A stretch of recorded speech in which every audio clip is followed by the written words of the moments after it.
Hi guys, this is Winnie and welcome to my channel.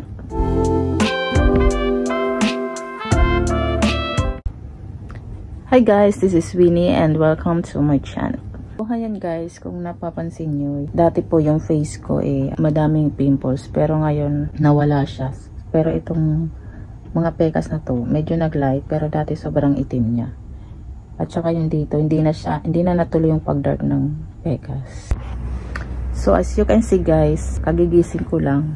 Wala pong makeup yan. Hindi pa rin pa ako naghihilamas. So makikita nyo yung talagang complexion. Ito ko lang i-share sa inyo yung kung ano yung ginamit ko dito. Although hindi na talaga natanggal to, siguro kailangan na talaga tong i-laser. Pero gusto kong i-share sa inyo yung ginamit kong cream. Eto siya.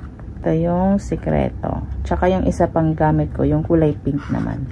So yan po yung nakapagpatanggal at saka nakapag-lighten ng mga mga ibang dark spots sa mukha ko. Since nandito naman kami sa sa Middle East, actually napakainit po ng dito, ng klima. Dapat pala ang ginagamit talaga ay yung kasi dati ang gamit ko is yung mga mamahalin. Yung palang mga mamahalin na gamit ko is napakatapang ng mga ingredients. So hindi pala siya magandang gamitin, lalong-lalo na dito sa lugar na napakainit. So dapat pala ganito. Sana noong pa alam ko na, 'di ba? Hindi sana nagkaganito yung mukha natin. So I hope you like my video, and kahit na short video lang po ito, at least nakabigay pa ako ng information sa inyo para po sa ating kadagdagan na beauty tips. Okay, thank you. Bye-bye.